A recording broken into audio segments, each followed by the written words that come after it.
So you'll find in all the pews some various pieces of ribbon and crepe paper and whatever.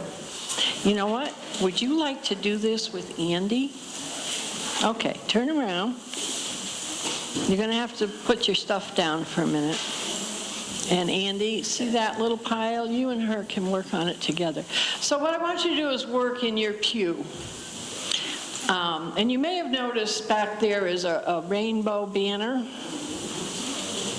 hanging back there under the choir loft. That's something I found my first year here when I was kind of cleaning stuff out. I have no idea where it came from. I can assume what the theme of it is. If anybody happens to know why it was made, let me know after the service. But I thought, and I saved it all the years thinking, that would make a great weaving, a great tapestry. So, and I've already put mine up there. This was made by my grandkids. The goal is to put together those strips in whatever way you want. Braid them, knot them, however you want. And then when you're done, go ahead and weave it in. And we will create a group banner. And you can do that while I'm talking.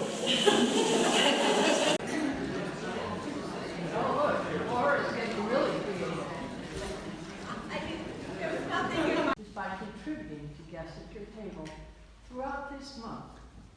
The table in the vestry has boxes, or just write a check.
going to start with a famous story. There are several variations of this story, where it came from. Lots of different places have taken credit for it. If you do an internet search, you'll find that sometimes the story is attributed to an unnamed medieval Jewish writer. Sometimes it's claimed to be an ancient Chinese story or an ancient Indian story. On the other hand, I've seen it attributed to Ann Landers. But I don't think so. I'm going to go with the medieval Jewish version. And with a little help, it goes like this.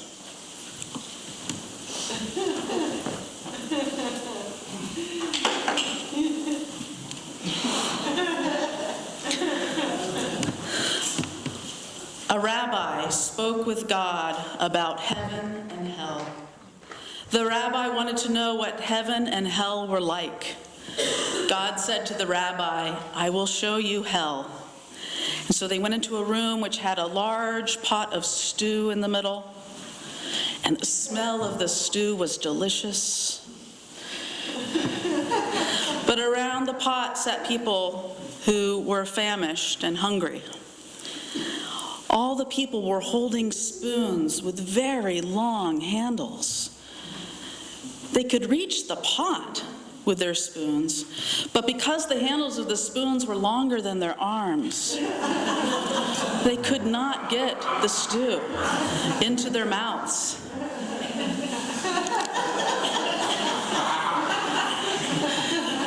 Then God said to the rabbi, "Now I will show you heaven." And they went into a room that looked really very much the same.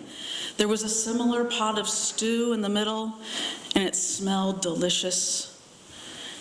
And these people also had these same long spoons with very long handles, longer than their arms. But they were well nourished and happy. "I don't understand," said the rabbi. And God said, "It's simple. You see, they have learned to feed one another." One more time.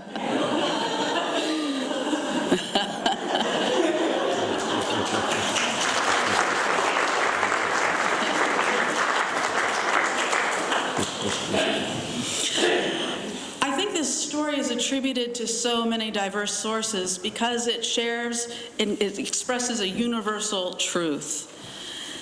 That hell is living always in isolation, that hell is being alone and not reaching out and being turned inward, and that inward focus without outward interactions, while heaven on earth is living in loving cooperation with others, focused on community and relationship. As I see it, that's at the heart of why we come together as a congregation. We ultimately want to create a beloved community that includes everyone. We seek relief from the modern disease of operating in isolation, of operating as though we're all alone in the world. We're called to be in relationship and in community, and this is the true meaning of the good life. Relational and spiritual wealth. This congregation provides a wonderful opportunity for building relational and spiritual wealth. In these past few months especially, I have seen us feeding each other again and again with fellowship and support. There is real relational wealth here. The late Unitarian Universalist minister Gordon McKeeman preached that ministry is all that we do together. And that's true. Everything that we do here at FCU is a kind of ministry, which means service. But I think another good way to say it is, we're always feeding each other, and everything we do here at FCU is about feeding each other. This congregation is really good with food.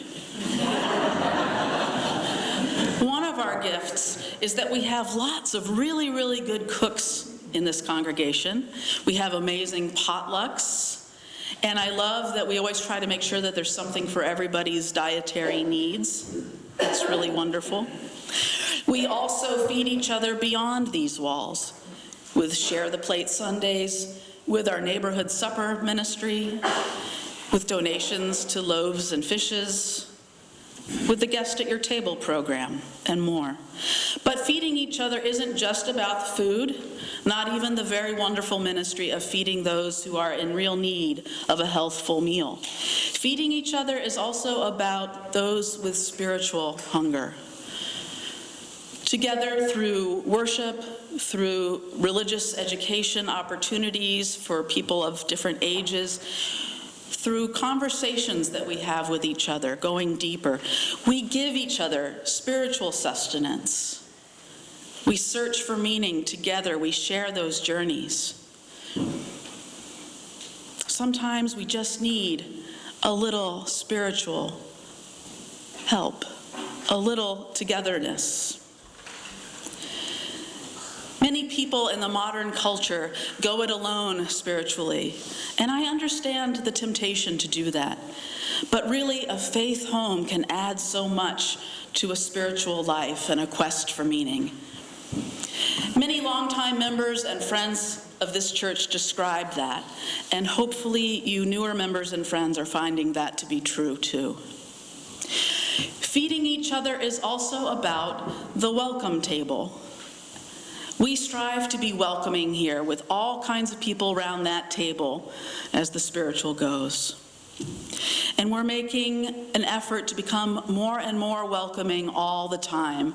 We've been talking about preemptive radical inclusion and making people who aren't among us yet welcome in advance by acting as though they're already here and anticipating what might make them feel more welcome. In this world, being deliberately welcoming across differences is an important ministry unto itself. We want to be a diverse and beautiful tapestry with all kinds of people at the table, with a rainbow of colors as we created in the back, feeding each other. So really this year I keep coming back to that famous story about heaven and hell and those long spoons. We are all people sitting around a welcome table with exceptionally long spoons in our hands. There's not one of us who doesn't need help from others, and a lot more often than we probably like to admit. As UUs, we affirm the interdependent web of all existence of which we are a part. Some would even call that our theology. Our lives are about relationship and connection. The only appropriate response to the hunger of others, whether physical, emotional, or spiritual, is to feed one another, knowing that we ourselves are the hungry seeking to be fed. The only appropriate response to the abundance of the earth and the universe and our rich web of relationships is, as some theologians have said, gratitude, being grateful, and sharing with generosity some of what we've been given back. And so I say to all of you from the bottom of my heart, thank you. Blessed be, and amen. Food is often a symbol of home. But what if you suddenly found yourself in a place where everything about the food was different? Imagine what it might be like to flee your homeland and the foods to which you're accustomed and end up somewhere where you not only don't speak the language, but where even the basic fruits, vegetables, and grains are different. Just as teff is indigenous to the African continent and millet is indigenous to the Asian continent, corn is indigenous to the North American continent. As we share our cornbread this morning, let us hold in our hearts all those, here and abroad, who have been forced to leave their homes. Let us hold in our hearts all those, here and abroad, for whom home no longer exists. Let us hold in our hearts all those, here and abroad, for whom home is no longer a place of safety. And let us hold in our hearts all those, here and abroad, who no longer have a home.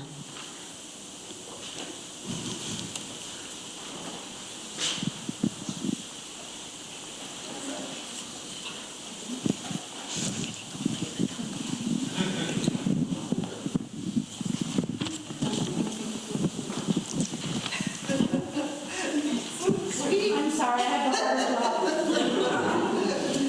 That's why we have to be. That's why we have the cups here, because. Excuse me. The only apples native to North America are crab apples. The ones we enjoy in this country came originally from Asia, through the Middle East, into Europe, and then on to America. As we share our apple cider this morning, may it symbolize the sweetness that can come from being open to new experiences, whether it be new foods or new people. Let us remember how our lives are enriched when people share their gifts with one another.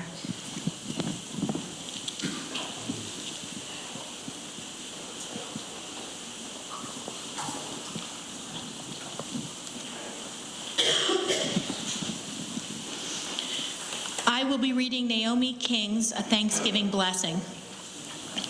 Near the end, I'm going to ask you to join with me in saying the word thanks.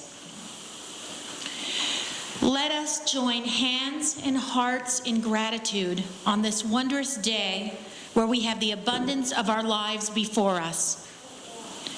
We remember this day of bounty, all of those who do not have enough, who are afraid, who are lonely, and who suffer. We wish for the abundance of this world to be shared, for fear to become love, for the lonely to feel welcomed, and for the suffering to know rest and joy. For the labors, the love, the care that gave us the delights of this and every day, we say thanks. Thanks. For the nourishment of our spirit, the challenges that strengthen us, and the friends we have on the journey, we sing thanks. For all that is our lives, for these good gifts, we whisper thanks. Overflowing with gratitude, let us shout thanks. Amen.